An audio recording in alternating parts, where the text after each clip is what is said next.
All right, let's get it. It is going to be a good episode. It is going to be a good week for everybody. Hello, amazing people. Welcome back to your favorite weekly racing podcast. We talk updates, we talk tech talk, we do all the good stuff here. It is time for another hot lap.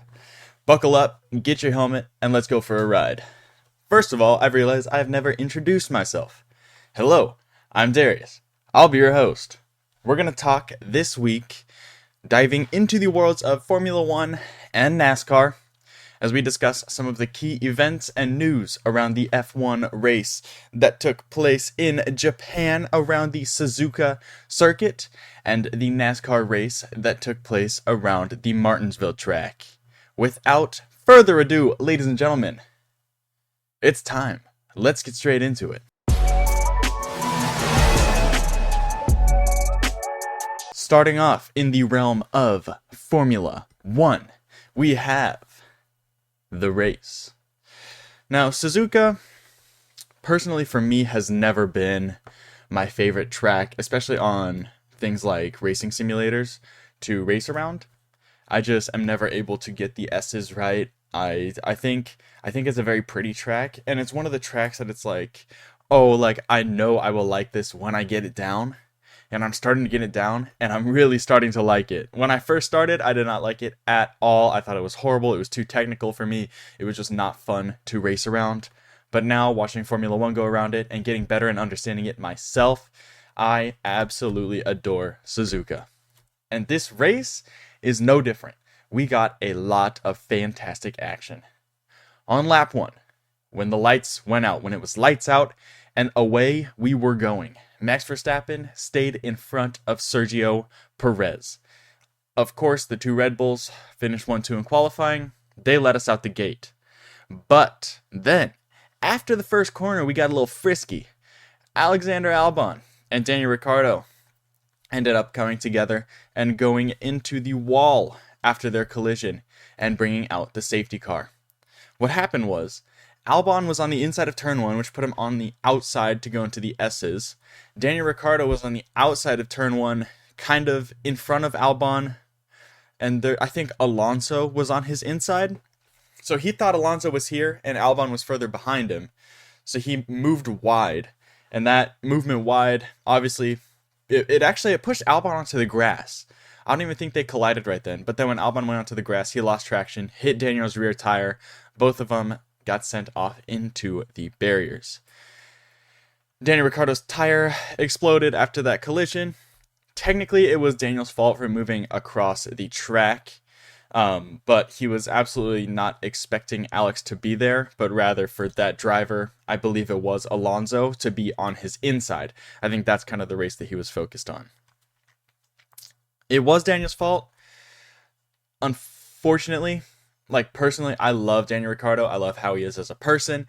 I think that when he was at Red Bull, he was in his prime, and that was, fantastic. I wish we got to see more. I wish he stayed there longer. But I just don't think he has that competitive edge that is required to stay in Formula 1. I think maybe following Grosjean to IndyCar or Formula E or something like that. Maybe even NASCAR. He loves being in Texas and being in the United States. So NASCAR might be his thing too. I just don't know if Formula 1 is it, and if it is, he can only compete in a competitive car. That being said, Williams, if Alex Albon's chassis is unrepairable, have 0 chassis left until Miami. That means that next week's race in Shanghai, in China, they will only have 1 car in the grid. Now, they're probably going to end up racing something that looks like this. If you're not watching on YouTube, I put up the Formula 1 car that is a 2-seater. So it's a driver and a passenger sitting behind them that they do little hot laps with, you can pay to go race in it. But anyways, they're probably going to end up developing something like that for Alex and Logan.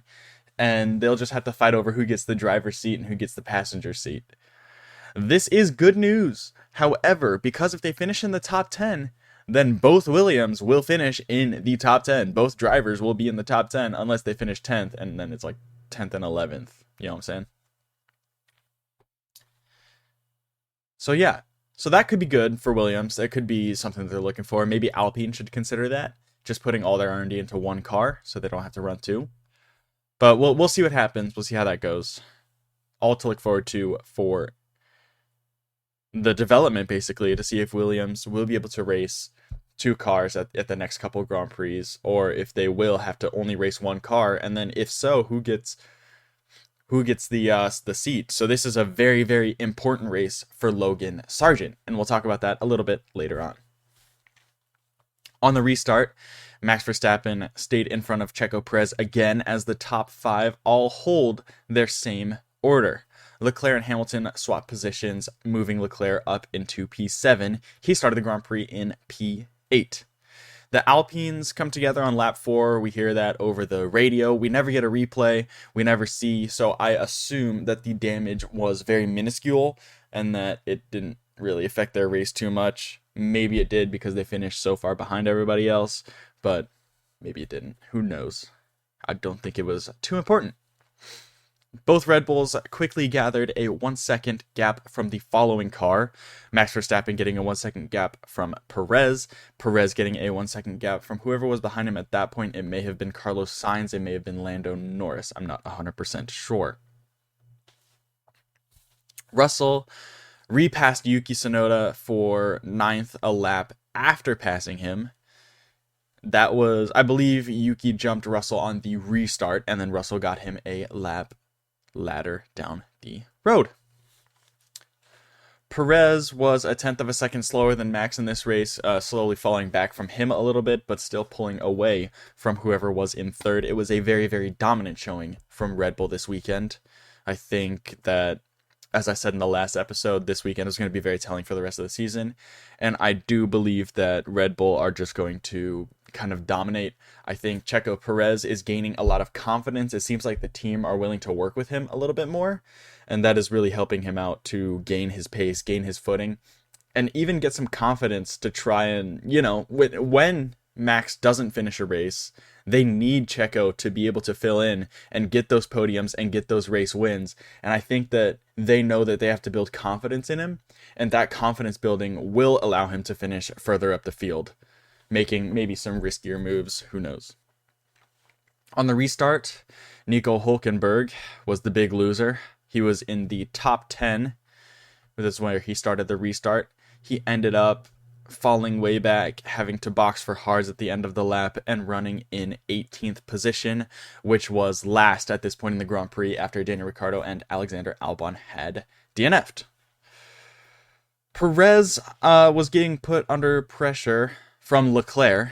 That's who it was at this point. He locked up, and actually, he wasn't even under pressure from this point. This point is where he got put under pressure from Leclerc because he fell back from Max. He lost 9/10 of a second to Max, so almost a whole second, falling 2 seconds behind and leaving Max to go do his race. This was after he ran wide out of the S's and around the corner. I believe they're the Degnas right there. He ran wide onto the curb, and that curb is actually higher than the clearance of the car. So if you go up there, you kind of rail grind and it bottoms out, and it shot him a little bit wide into the dirt, and that kind of kicked his car out, so he like rail grinded down the curb, and that's how he fell back from Max. Sauber finally having a decent pit stop for Valtteri Bottas. It was not for Zhou, it was for Bottas. Bottas had a decent pit stop. Zhou had an absolute nightmare, but we'll get there. Yuki was called to the pits on lap 8 as everybody was kind of in that window to move to their new set of hard tires, everybody who was doing a 2-stop at least. At this point in the race, we didn't know it yet, but Charles Leclerc was going for a 1-stop race, as well as I believe Lando Norris was on the same strategy. Sainz was 1 second behind Lando, who he needed to pass in order to put pressure on the Red Bulls at this point. We hear him come over the radio saying Lando is struggling, and that was to keep his pace ahead of Sainz. Eventually, Sainz did get past Lando later in the Grand Prix. Up next, we have GP telling Max, "I told you so," in one of the coldest moments of the Grand Prix. One of the coldest moments in Formula One history is telling the two or three time world champion, "I told you so." This was after discussing the front wing update on the downforce drag ratio system that they have. Max says he could use 1 to 2 clicks less, and GP, of course, responding with, "I told you so." Actually, I think he said, "I'm not going to say I told you so," but basically what he means is, "I told you so." So that was very, very cold. Russell then complained about some power steering issues. We never saw it become an issue later on. It was a radio message that we did get. Solid GP for Russell. Not sure if they did end up finding anything, if the steering was broken, if the steering was loose, if there was some fluid leakage. Who knows? Could have all happened. Guan Yu Zhou had a pit stop nightmare. At first, he was brought in just to adjust the drag on his wing. No tires, on some Lightning McQueen type stuff. No tires, just gas, let me go. Then we see him just sitting in the box as the camera cuts back to him. Just chilling there. No mechanics around the car, nothing. He's just chilling in the box, which eventually led to his retirement. Not on track. He just retired in the box, decided he didn't want to do this no mo. He wanted to wait for China to start racing again, which will be his home race, which will be the first Chinese man in Formula One to have a home race at Shanghai. So that's pretty cool. What else do we got? We got Logan Sargent getting past Ocon on lap 15 as he moved to P11. This is very, very important. As I said earlier, his teammate is out. Williams could be down to one car. We really need Sargent to show out, show what he's got, show what he's capable of for Williams, in order to maybe get the prestige over Alex to get that spot in the car, because nobody wants to see Sargent sit out. Nobody wants to see Alex sit out. It'd be great if they could both race. Obviously, that's the best case scenario. But it is not realistic for the back of the grid team to have the funding or the resources necessary in order to get both of their cars on the grid at all times if they keep losing chassis. So therefore, Sargent needs to show out, needs to show up, needs to prove why he belongs on the track. Perez and Sainz box for mediums on lap 16 and hold P2 and 3 respectively. Nothing crazy goes on there. We see Norris get past Hamilton at the end of the straight into turn 1. Perez, after coming out of the box, flies past Hamilton for P5 into 130R, just shooting absolutely around the outside of Hamilton. Caught him with his pants down, caught him lacking. Norris passed Russell into turn 1 for provisional P2, and at this point was only 2 seconds behind Max after the whole pit stop sequence had happened. Sainz later passed Hamilton again to move into 6th position. On lap 21, we see Max Verstappen retake the lead from Charles Leclerc after boxing. Again, Charles had not boxed at this point. He was running on very old, I believe it was hard tires at this point. Maybe it was mediums. I'm not sure if he went medium hard or hard medium, but he did really, really drag out this stint. I do believe it was medium tires. Turn 1, we see turn into a hot spot for overtakes as Alonso passes Hamilton for P7 on lap 22. Perez and Norris battle for third on track.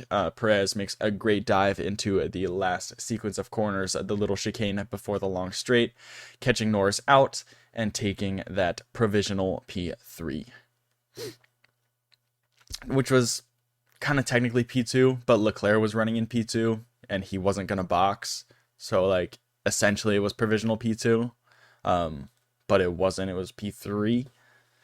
Anyways, Leclerc did a masterclass. Ferrari actually had a decent strategy this race. Perez and Norris were battling for third. Oh, Ocon. His mechanic came over the radio at this point in the race and was like, "Okay, we need to push. Ocon, push." And he was like, "What do you think I'm doing there, buddy? I've been pushing. What do you mean push?" So that was kind of funny. It actually made me laugh out loud at work when I was rewatching the race to take notes on it. It's just it's so demoralizing as a driver, like, if he is pushing in this absolute wagon of a Formula One car. Like, he's trying his best, he's pushing, and his engineer is in his ear telling him that he's not going fast enough, and it doesn't even look like he is pushing. So that's funny. Yuki Tsunoda had a wholesome thank you to his crew after an absolutely fantastic pit stop. He came into the pits behind, maybe it was like Logan Sargent and with like 4 other people, and had a fantastic, like an absolutely superb pit stop from the RB racing team. Came out in front and had a little thank you and a great job to his crew. Good moment about halfway through the Grand Prix. Leclerc doing his super stint on his mediums. There it is, already 32 laps deep since the restart. Everybody else had boxed at least once and will have to box again. This is where we see Leclerc on a obvious one-stop strategy in the race. Perez sat behind Leclerc for a while on old tires, struggling to pass him to take P2. Eventually, it did catch up to him as he ran wide in the Degnas, and Perez was able to close that gap and get around him.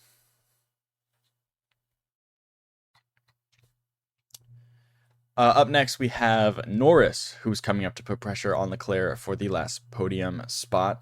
On lap 27, George Russell squeezed between Norris and Charles Leclerc for a little bit. This was really not what McLaren wanted. Having Norris on the same strategy as Leclerc, it needed to be an on-track battle. Having Russell squeeze between them did not fare well for Lando Norris and the McLaren crew. However, Norris did quickly come back around him the next lap. Lap 30, about half-ish way through the race, Max Verstappen has a 10-second gap between himself and his teammate Sergio Perez running in P2. At this point, the Red Bulls are fairly comfortable. Perez sweeps past Leclerc for P2, making it a RB12 on lap 36. Sainz boxed for fresh hards and returned to the track in P7.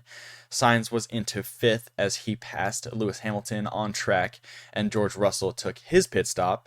And on lap 42, Logan Sargent locks up and brings out the yellow flags as a battle for the last podium spot strengthens between Norris, Sainz, and Charles Leclerc.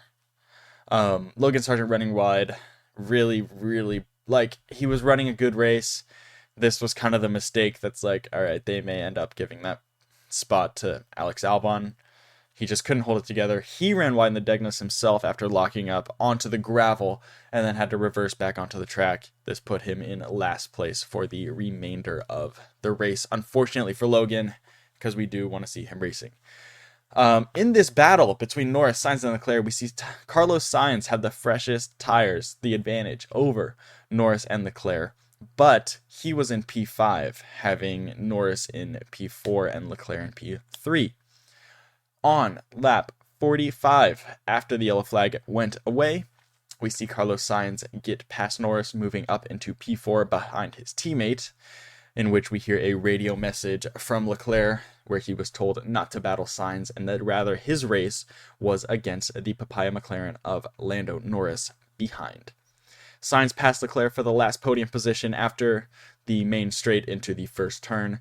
We do see Leclerc making a slightly defensive maneuver, but his tires were much older. Sainz on fresh tires passed and got the last podium spot.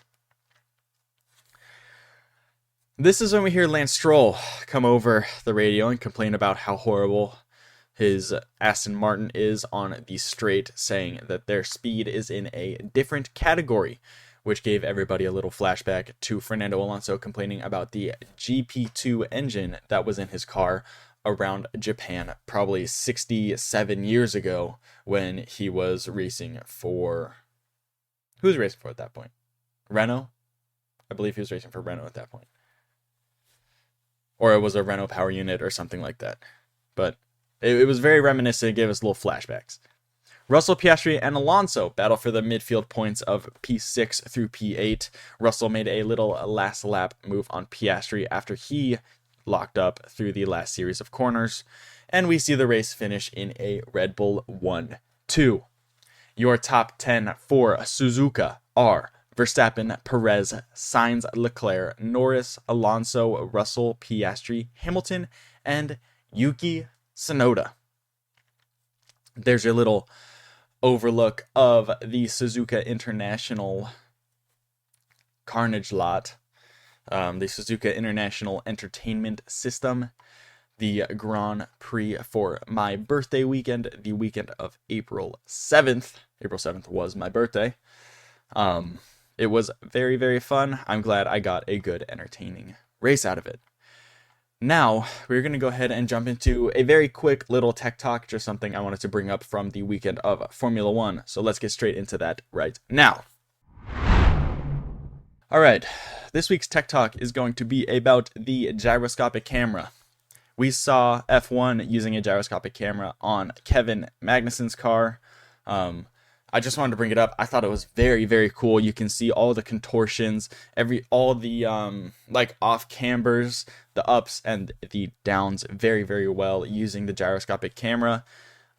It was very kind of eye-opening, and it gave a little bit more of the sense of real, like the real true speed and how on rails a Formula One car is. The downforce and the aerodynamics of those cars are just insane as you see the car, up on its side going through these corners and going up and down over hills, and it's just glued to the ground as he's driving back and forth. It almost gives the same kind of speed perception as the driver's eye camera, and I think it is really an amazing piece of technology, and I'm glad that Formula One are using it. Maybe I'll find a little visual to put up on the YouTube post for, a little bit of a lap of Kevin Magnussen as we're talking about it. But I think it's very awesome and a very cool development that they made, that gyroscoping camera. Now we're going to go ahead and talk about NASCAR. All right, NASCAR. They raced in Martinsville in the Cookout 400. I could also say that the F1 race was quite the cookout. But the Cookout 400 in Martinsville, we have Larson leading out on lap 1. On lap 57, Larson has a 1.7 second lead as the track rubbers in fully, and we see the grooves start to develop through corners. Drivers are actually rubbering in so low on the track, they have to start moving up or their car will get uneasy and not turn exactly how they need it to. On the last lap of stage 1, Bubba Wallace has closed the gap to 0.3 seconds to Larson, who was leading and ended up winning stage 1. On the restart for stage 2, Logano jumped Larson off the line as Larson spun the tires on the back of his car. One interesting thing I noticed about restarts in these races is it is very much about how position 3 and 4, when they start to bump draft the cars ahead. If one side bump drafts at better timing than the other side, then those two will likely become P1 and 2. If P2 and 4 bump draft each other better than P1 and 3 do, P2 will become P1, and P4 is going to follow him through and become P2. It is very, very, exciting and very cool to see how those, not the first row of cars, but the second row of cars really plays a role in how everything plays out in the order of the race. I think it was very interesting and very kind of intriguing to watch and learn about. Christopher Bell has suspension issues. At first, we think his front right tire is blown out, and it may have blown out, and that is what ended up breaking his tie rod end. He made it back to the pits, but unfortunately, it did end his race early. We do see, however, Hercules over there in the pits lifting up the front end of Christopher Bell's car by the fender, one of the gunmen, lifting it up so that the jack guy can get under it. I know those cars are built to be light, but it don't matter. He's still lifting up a racing car with his hands so that the jack guy can slide the jack under. It was very, very kind of funny and impressive to watch. Hamlin leads lap 180 to win stage 2, with Bubba Wallace finishing in second place behind him. On the restart, we see Chase Elliott jump around the outside of Hamlin, and that was actually on the stage 3 restart. Hamlin digs low through the corner on the next lap to retake the lead over Chase Elliott. Chase Elliott then comes ahead of Hamlin, again after the pit stop sequence, as Hamlin stayed out a little bit longer than everybody else, wore his tires down, lost time, and did not have a good stop. With 9 laps to go, there is a chance for a 1-2-3 team finish with Byron, Chase Elliott, and Larson. With 3 laps to go, Nemechek blew out his front right tire and brought out the caution. This would send us into overtime. When overtime commences, Elliott and Byron are leading out the group.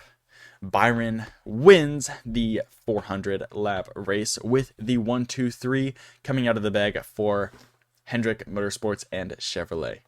Your top 10 for the Martinsville. What is it, a Grand Prix? Is it still a Grand Prix? The Martinsville Grand Prix top 10 are Byron, Larson, Elliott, Wallace, Blaney, Logano, Reddick, Bowman, Preece, and Briscoe. I stumbled there, so we're going to do it again. Byron, Larson, Elliott, Wallace, Blaney, Logano, Reddick, Bowman, Preece, and Briscoe. Thank you guys so much for being here. It really means the world to me. I would appreciate if you would follow. You can leave a like. You can subscribe. You can save the podcast on Spotify.